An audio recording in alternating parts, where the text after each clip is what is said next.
Hi, this is Sue for Parkies and Me, My Journey with Parkinson's. The title today is We're Not Us at the Moment, and I'll explain that as we go along, but each age and stage and thing that impacts on our health also impacts on the relationships we have with those around us. So my husband and I have been together quite some time now. I have trouble figuring out, I think about 23 years.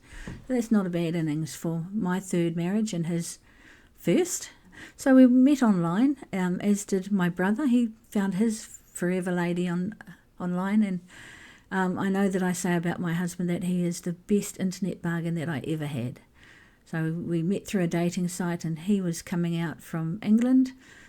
I was living here in Christchurch, and he had been out some years before with some tramping buddies in the UK and loved New Zealand, loved Christchurch in particular because of the lovely old buildings, which unfortunately a lot of them succumbed to the earthquakes that we had when they started in 2010.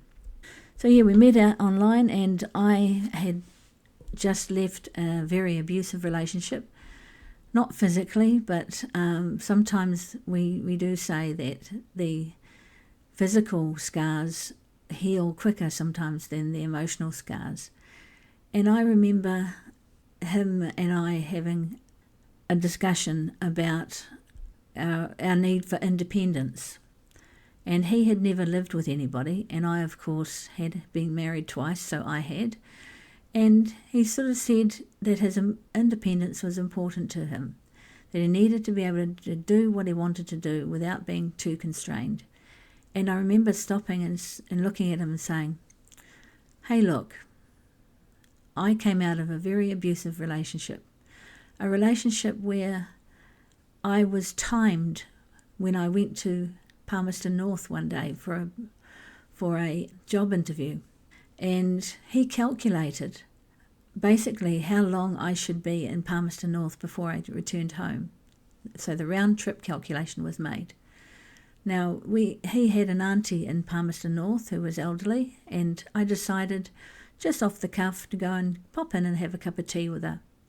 And I'd had my job interview, and I'd looked around some second-hand shops, as I like to, and then I drove home. Well, I walked into the back of the butcher's shop, which he owned, to be greeted by, where the F have you been? And I looked at him stunned and said, I went to Palmerston North for a job interview. And he said, half an hour there, half an hour back, 1 hour for the interview, tops. So that makes 2 hours. So where the hell have you been in the meantime? And I was absolutely stunned that somebody would time me and get angry at me because I came home later than he thought I should. And that was one of the many, many moments that made up my life, that meant that I was controlled. I had no ability to be independent, even though I had a good job. And so when my husband said to me he didn't want to be timetabled, he didn't want to be stifled, he needed to have his own space, to do his own thing from time to time, while he would enjoy also spending some time with me. And I stood there and I said to him, look, with my second relationship being so controlling, the last thing I want to do is to control another person. And what I need for my life is time with my children, time to study, time to be with you, and time to be what and who I want to be. And so that was a defining moment for us. And so we had developed this understanding. And when we bought our first house, which is the one before, the one we're living in now, we both wanted to have a study. So we both had a study organised, and we would do our own thing. He with his music and online football challenge thing, I don't really understand what it's called. Fantasy football, that's it. And his football on telly and walking and quite a few things that he wanted to do. And we'd had that talk. And so for most of the years that we'd been together, we had been able to trundle happily along And we would make sure that in the weekends that we went for a nice long walk in the hills or somewhere and spent some quality time together.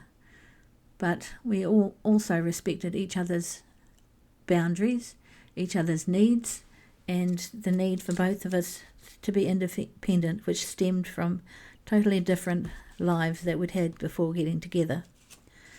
So I didn't want to be tightly controlled, and neither did he, and that was important. And then came my health issues. So for at least the last 3 years, including having a full knee replacement, I have depended heavily upon my husband. I have had months on end, 3 months at a time when recovering from an operation. And I couldn't drive, I couldn't get out by myself, I relied on him heavily, I had to use him to take me to appointments. And his ability to have his own time has been slowly but surely whittled away. And I know it's time for him. I know it's time for him to reclaim his ability to do his own thing. And I know for myself, I struggle with having to ask somebody to take me places. I struggle with not being able to drive myself somewhere, to be spontaneous, to pop off and go op shopping or go and see my daughter and my granddaughters or anything that spur of the moment I think, I'll go and do this. And those thoughts still pop into my head of, oh, I might bob down to the op shop today. I can't just do that right now, and I haven't been able to for months. And this has been probably the third stint. I had a shoulder operation, I've had a knee replacement operation, and now I've had this operation on my back. So my poor husband, who needs to have his own time, who needs to have his own space, who needs to have his own independence, hasn't been able to do that to the extent that he would like. He always has in the back of his mind that Sue will want me for something. And that's hard. That's hard for him, and it's hard for me. I know that he likes to go for long walks by himself sometimes, but we used to take those long walks together as well. At the moment and for the next few months, I may not be able to go on the long walks that we used to like together, but I could start doing something with him. The other day I said to him, we are not us at the moment. And I didn't need to explain much to him. And he said, no, we're not. We still have a loving relationship. He still cares deeply for me and loves me. But he has to do so much for me that it's hard. It's hard for me to see him having to do everything. It's hard for me to realise he's doing not just what he would normally do around the house, but he's having to do everything. I cannot cook because I can't lift a pot. I cannot clean because I can't bend down. I can't carry anything heavier than 2 kilos. I can't carry the washing basket. You get it. I cannot carry anything of any weight over 2 kilos. So my poor husband has to do everything, and he doesn't have the time to do what he would like to do as much as he would like to. And it's impacting on us. Not that there's any risk to our relationship, because I'm confident there isn't, but it's this sneak preview for me into him being my carer, and I'm not ready, and I'm not ready. I'm not ready to be his, I don't know what you would call the person being called for, the person being cared for. I'm not ready for him to switch from being my husband to being my carer. I want us to be able to do our own thing. And while we're off doing our own thing, him doing whatever he wants and me doing the same.